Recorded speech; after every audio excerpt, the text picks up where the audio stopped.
Welcome to the new and improved Hometown Energy Podcast. IPRB's mission is to improve the image and understanding of the Illinois oil production industry, and we hope this monthly podcast will enhance our efforts to achieve that mission. The Hometown Energy Podcast will feature interviews with notable Illinois basin industry professionals and energy experts, as well as in-depth insights on IPRB's latest outreach, education, and environmental restoration efforts.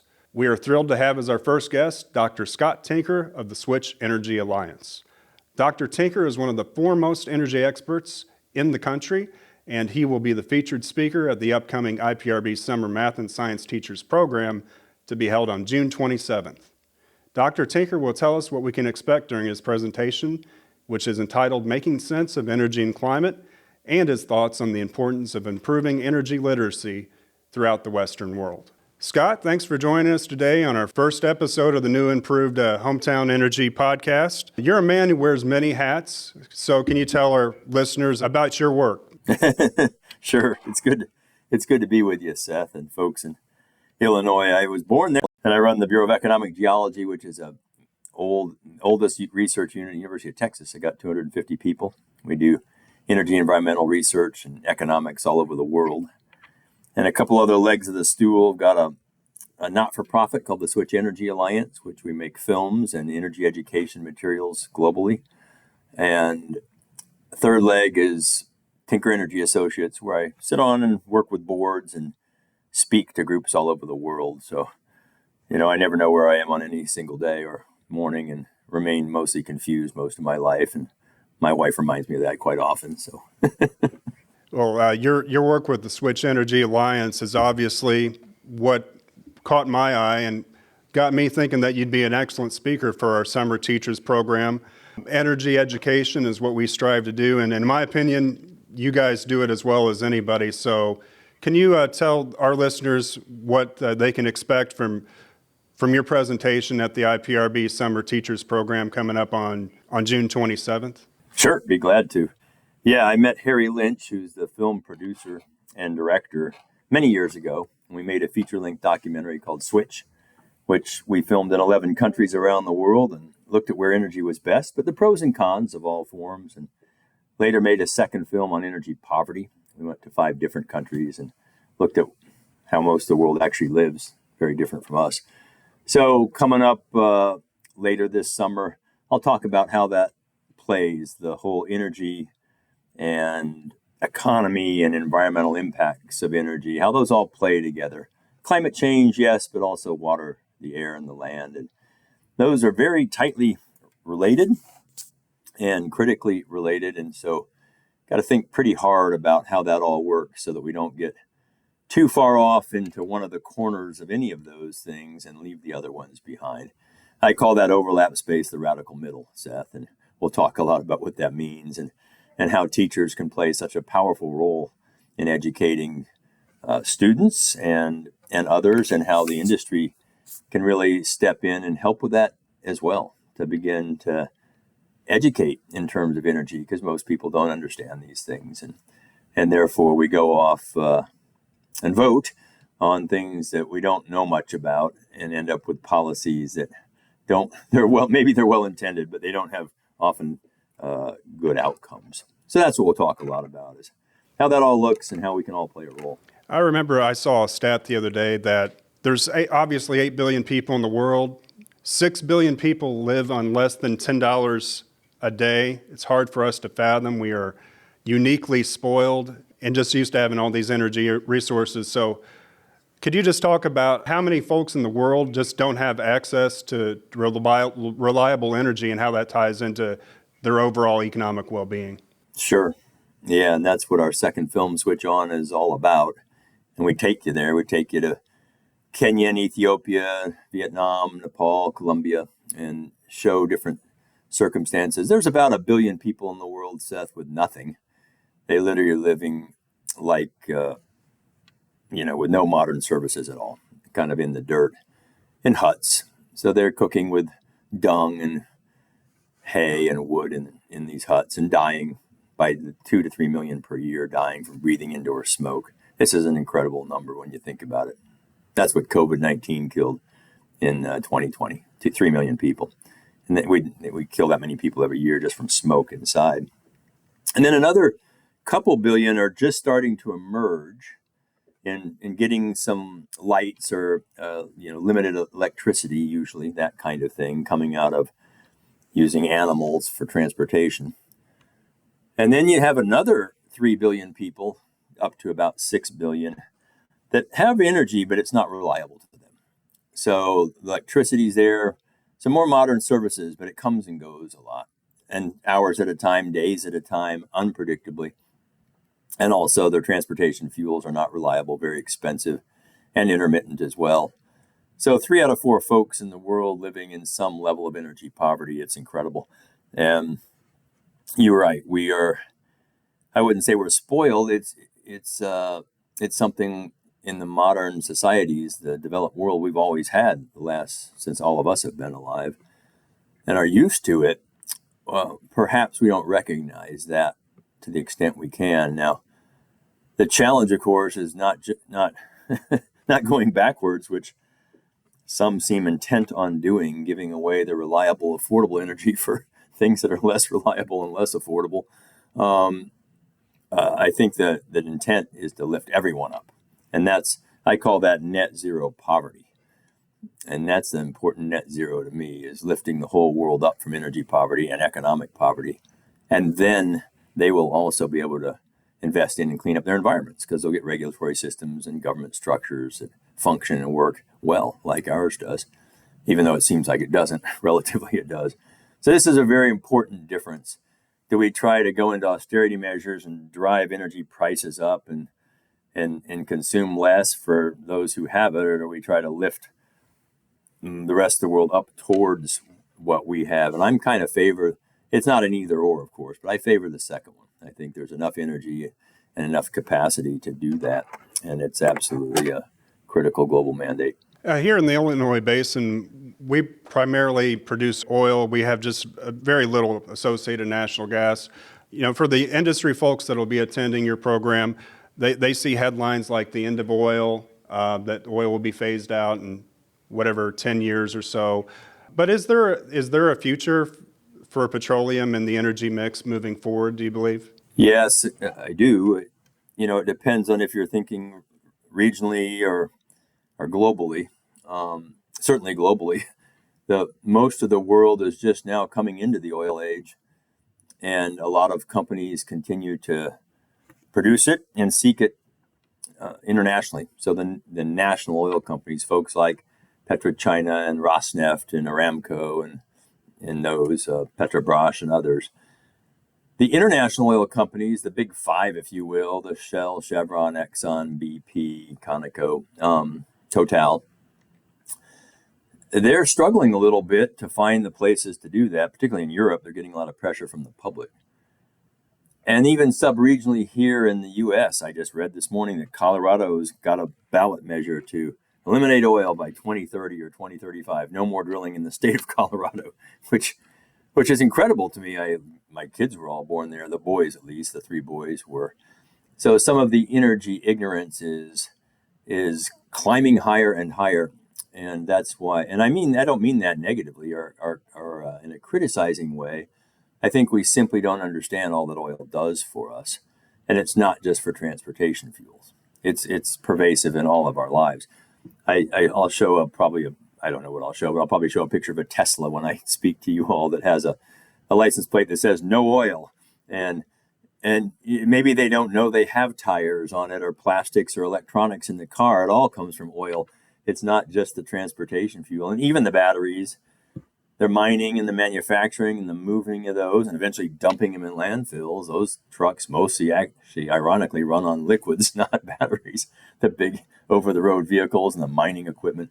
So, there's a tremendous amount of binary education that's gone on. By that, I mean black and white, clean and dirty, good and bad, that is not real. This isn't the world. The world is not binary that way. So we have to begin to think a little more completely, a little more complexly. It's not simple. But Seth, it's solvable if we understand the complexity, and our kids are smart. They will solve it, but not if they think it's a binary world. And this is one of my great passions. So yes, oil has a strong role to play. It's still increasing actually in the world globally. That you can cut it off by policy politically. California's talking about doing that, etc. The luxury that California and Colorado have is they import a lot of their energy and a lot of their energy products. A lot of electricity is imported to California and a lot of refined products. So they can batteries. They don't. Colorado's not going to start mining all the lithium and cobalt and copper that's needed to make those batteries. They're not going to do it. They won't think it's green. And so this is the great irony in energy is as long as somebody else is making it, will be green. And that's just not how the world works. Yeah, it's fascinating that every source of energy use is increasing across the world, every one. So this notion that we are going to replace energy sources is completely dishonest because we're just having energy additions. So I find it, the way that your introductory video for the Switch Energy Alliance really nails it when you say energy is probably the most important topic in the world today, yet the least understood in many ways. So that's why I know I'm flattering you a little bit, but I really feel that the Switch Energy Alliance is so effective in boiling this down and making it engaging for the public. So that's why we're having you at our summer conference for the teachers, for the industry, for the academics who would like to attend. So just for a little background, we talked a little bit off camera. You do have some Illinois ties, so you're coming back home in a way. I am. I was born there in Centralia. I know it's a big rival, but my dad was with Shell. So yes, I was born in the Illinois Basin and we moved to the DJ and then the Anadarko, then the Gulf Coast Basin and back to the DJ and back to the Gulf. And I worked in the oil industry myself, 17 years, worked for a small independent in Houston for a few years, and then Marathon, Union Pacific in Colorado and Denver for a few years, then Marathon's research lab. So my son's in the industry with Hillcore and his wife's with Exxon, my oldest son. And we got a lot of ties through the years with the oil industry and the energy industry. I'm passionate about energy, not just oil and gas. All energy matters. They're different. It's time to stop competing these things against one another. It's not healthy. Everything has different purpose, fit for purpose. We put first solar in a little village in Gunchukwa, Colombia. That's all they could get. No roads or wires or pipelines. That's all they could get. So enough of the false competition. Let's stick with what things do well. But we need a lot of dense energy to fuel and power this modern world of 8 billion people and growing. Yeah, you talk about civility a lot, civil discussion with both sides basically making their arguments and reaching common ground. That's a lot of what your PBS series focuses on. Could you tell our listeners about your PBS series? You bet. We started this about a year and a half ago conceptually and filmed it. It's an energy and climate talk show. I'm the host of 2 guests on every episode, really high-level people, but they don't agree on everything by design, and we don't go real broad. We have a specific topic we focus on each episode. We'll speak for about an hour and a half, highly produced, really highly produced in a studio. Then we whittle it down to 25 minutes, so the viewer gets that essence, the best of the dialogue. But they don't agree on everything. And they're civil about it, and we talk about data and try to get it to a level that most people can understand. And I think the power of that is the critical thinking and the civility and the recognition that, these things aren't simple. To oversimplify them is to underestimate them. But we can start to come to some solutions as we think through these things. So we released season 2, another dozen episodes a few weeks ago. We've already filmed season 3 and it's in post-production. We'll film season 4 in August. So we'll do 2 seasons a year, Seth. And the World Channel, PBS World Channel, picked us up. So we're now in about 80% of PBS stations, 100 million households. Incredible that this kind of reasonable dialogue is hitting the PBS audiences. It's a big deal. A buddy of mine was with his wife in Vegas recently. He said, we turned on the TV and there you were. I can't get you out of my... I laughed and said, good, glad to hear it's working. Well, I really commend you for taking on hot button topics like this. It's not easy to do. I do it every day, and it's a huge challenge. And as I said, you were able to boil it down and really make it consumable for the general public, which I know that you're striving to reach.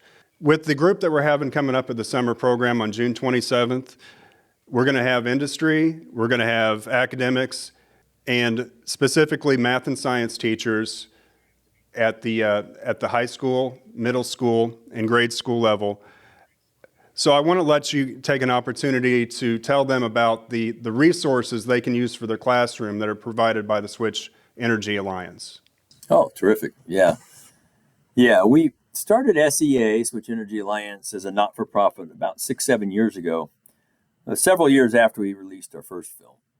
And took about a year, but we came to 4 pillars that we're trying to reach. One is K through 12. One is the campus education, we call it, colleges and junior colleges and universities. We have the public. We do that through museum films and PBS and other things. And then we have professional education for corporate and in industry, and we're just kind of developing that branch.